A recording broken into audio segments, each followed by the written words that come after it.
Ladies and gentlemen, 22 million Americans unemployed later, and the U.S. has flattened the curve. And then, of course, this is Time magazine, so next up is squashing it, and that's not going well.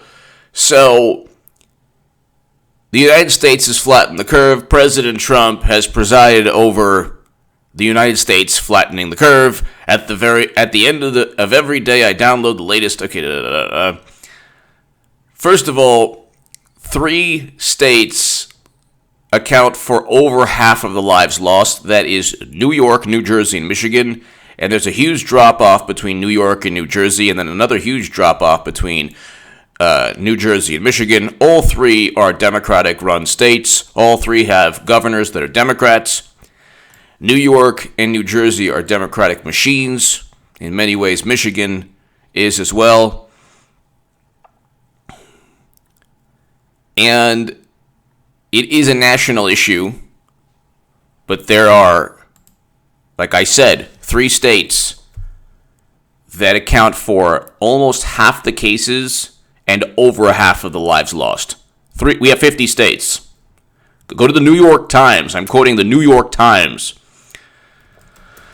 But you look at the chart, it has flattened. It has flattened. It's on its way down. While the country as a whole has successfully flattened the curve, it is yet to show the extended period of decline. Well, okay, we have to start working. Sorry, Democrats and media, we're not going to become Mad Max or Waterworld because you have a political vendetta that you didn't carry out. Well, that you whatever. Well, the country as a whole has successfully flattened the curve. And then, of course, it is yet to show the extended period of decline. Well, yeah, okay. Curve flattening, with approximately the same. Okay, so this is Time magazine. We also have now. So this is 20 hours ago. The U.S. has flattened the curve.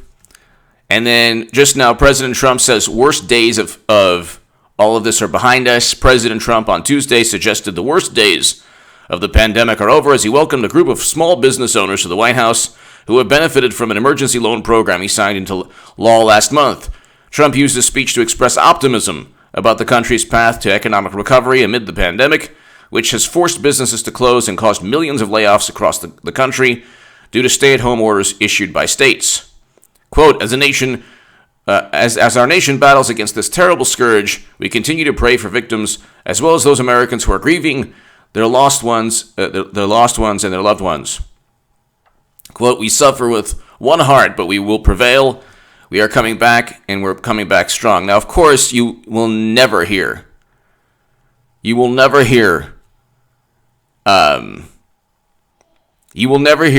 media quote the president saying we suffer with one heart. You will never hear that.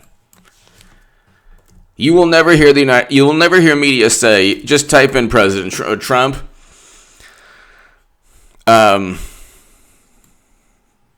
You get worst days are behind us, but you don't get we suffer with one heart. That's a beautiful statement. I mean, it's eloquent, but you won't get that. Let's see. The worst days are behind us, ladies and gentlemen. The worst days are behind us. Okay.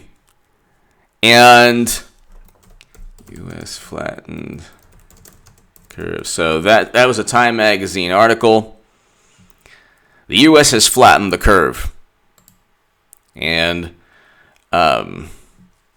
as the curve flattened, even hard-hit New York has enough ventilators. So at the end of the day, ladies and gentlemen, this was a regional, if you look at the map, from the New York Times, this was a regional, yes, of course, a virus knows no borders when, people are actually going to and from different states and if they're infected. But Wyoming had only a tiny fraction of the cases of New York. Most of the states of this country had a tiny fraction of the cases of New York. New York itself had more cases than most countries in the world. And Andrew Cuomo not only presided over Andrew Cuomo, Bill de Blasio, Chuck Schumer, and Kristen Gillibrand presided over the worst healthcare tragedy that we've seen in this country. Primarily because Andrew Cuomo stated on March 1st, the risk remains low in New York. There's no reason for undue anxiety. How on earth does he get away with that? New York has a $6.1 billion budget deficit, ladies and gentlemen. Kentucky has a $200 million budget surplus. Then you have one New York prosecutor saying, I'm sick of subsidizing Kentucky. Subsidizing? New York as the biggest budget deficit in the entire country. Bigger than even California's. And California has 20 million more people. So I don't understand that. But as the virus flattened, so U.S. has flattened the curve. You don't have this media. You don't have any articles saying, you know what, Trump did a good job. At the end of the day, he did a very good job. It was the governors who were supposed to, 8 of the top 10 governors, where there are the most cases, 8 of the top 10 are Democratic governors. This crisis hit Democrats the most, and it hit New York, New Jersey, and Michigan the most. So you gotta ask yourself why the media rallies around Whitmer and Cuomo when they're the ones who were the most inept, especially Cuomo. There is something about New York, and first of all, God bless New York. I love the people of New York, New Jersey, and Michigan. I've known only the most amazing people from New York, New Jersey, and Michigan. Amazing. I'm talking about the state governments of New York, the Democratic machines. But you can just look, and the curve is flattened. Could we have on a national scale engaged in wearing masks, social distancing, but kept economies alive? Had restaurants. Because this, if you look at the articles, the Hill article with the Stanford doctor, there's a Hill article that is an amazing article. The data is in Stop the Panic. That is an article written by Dr. Scott W. Atlas. He wrote that the recent Stanford University antibody study now estimates that the fatality rate, if infected, is 0.1 to 0.2%. This is the flu, a risk far lower than previous World Health Organization estimates that were 20 to 30 times higher and that motivated isolation policies. All you heard was that millions could perish. Millions. Oh my God, you heard this on Twitter. I do not have a Twitter account. I do not have a Facebook account. But you heard this. How many people now are on the verge of homelessness? If you're watching, thank God that you're not. Thank God I'm not. But how many people are on the verge of homelessness now? Because of flawed projections. If you give a doctor the keys to the economy, that would be like giving a podiatrist the scalpel to perform brain surgery. All you heard was, the experts. Well, if you're an expert on one thing. You're not an expert on everything.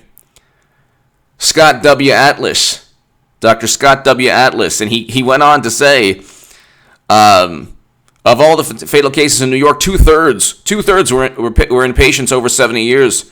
More than 95% were over 50 years. And about 90% of all cases had underlying illness. 99.2% of the cases that were actually investigated had underlying illnesses. You look at New York, and so this was not the draconian policies that continue.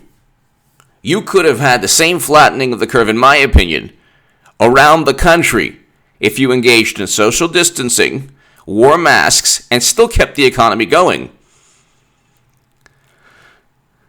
In Wyoming, or in Nebraska, or even in Ohio, the odds are low even if you didn't. When I say low, even if you didn't take precautions, that doesn't mean it's relative. But taking precautions, that would limit. So you could have had the same flattening of the curve, but which is worse? Which is worse? If you based policies, you said, well, we can't work. What about people's lives? Okay, then shut down every bar. How many people lose their lives from drunk driving? If you want to base your decisions in society upon a course of action that saves the most lives, ban smoking right now, cigarettes, ban alcohol, everything from cirrhosis to domestic disputes to drunk driving, okay? Start, only driverless cars. I mean, if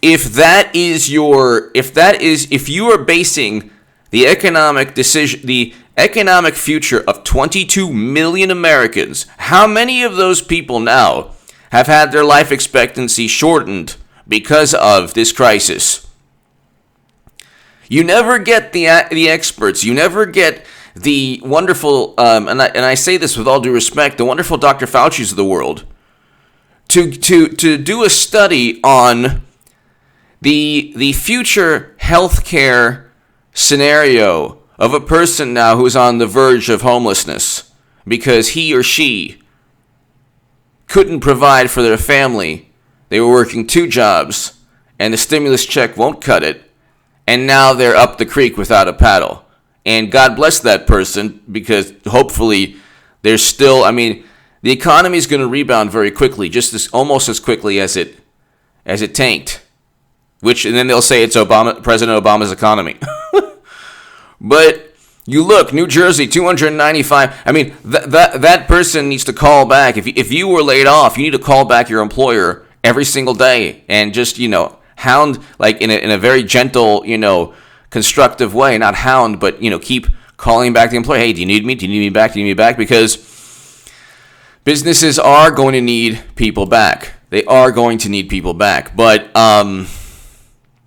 New York has 295,137 cases, 17,638 cases. People have lost their lives. Okay, it goes down to 113,856 cases, and 6,442 have lost their lives. You go down, you don't even have to go down far. Arizona has 297 people who have lost their lives, almost 7,000 cases, compared to New York with 295,000 cases. Can you please tell me why Arizona, why Oregon, 2,354 cases and 92 people have lost their lives, Idaho, 1,785 cases. So if you have below 3,000 cases, why do you need to run your state like New York that has 295,000? 295,000 cases. And the per 1,000 and the per 100,000 people, that's the highest rate, the number per 100,000 people in the country. Per 100,000 people of cases and of lives lost. Texas has 20 million more people, and they're not even in the top 10. 1, 2, 3, 4, 5, 6, 7, 8, 9, 10. Okay, so wait, no. 1, 2, 3, 4, 5, 6, 7, 8, 9, 10. They're 10th. They're 10th. 7 of the top 10 states have Republican governors. And Massachusetts is a blue state, but has a Republican governor. They're third. I'm sorry, 7 of the top 10 states have Democratic governors. Sorry. So if the reverse were true, if New York, New Jersey, and Michigan were accounted for over half of the lives lost, and they were red states, you don't think that they would make this into you don't think that they would make this into a big issue, into a political issue, into trying to pump their chest and saying, "Oh my goodness, you see."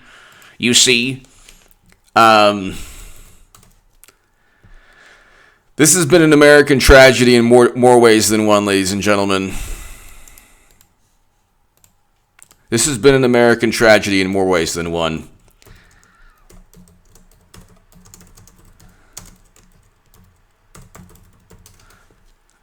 And the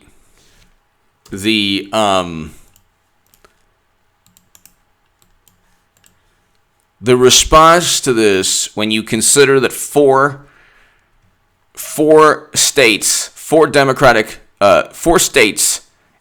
in Arizona, Florida, Illinois, and Wisconsin had their primaries, but didn't let people work. That should tell you what's really going on here. Give me your thoughts below. God bless America. God bless you. This was never a choice between Depression-era unemployment, or almost Depression-era unemployment, and a nuclear meltdown, or the most catastrophic loss of life. Every life lost is a catastrophe of epic proportions. But the same goes for drunk driving. The same goes for smoking. If you're going to base the entire economic decision, if you're going to base the entire U.S. economy on what a doctor says, then do so for every other for every other issue that could lead to lives lost. And also, we have 50 different states. Governors should have, Democrat and Republican governors should have said, okay, we're not New York, we're not New Jersey, we're not Michigan. Are we a rural state? Are we, are people are people not living in close proximity? Is it possible that a small town can still keep its economy going? But nobody thought in that manner. And these were draconian policies. You could have flattened the curve, in my view, with simply taking precautions throughout the country and letting people work and feed their families. Because not every state faced the same issues that Governor Cuomo faced. And he was completely blindsided by all of this. Give me your thoughts below. God bless America. God bless you. Subscribe to Bizarro World, Goodman, right this second. It's growing. We're almost at 4,000 subs. We hit 4,000. I'm starting. Subscribe to Bizarro World, Goodman, right now. Thank you.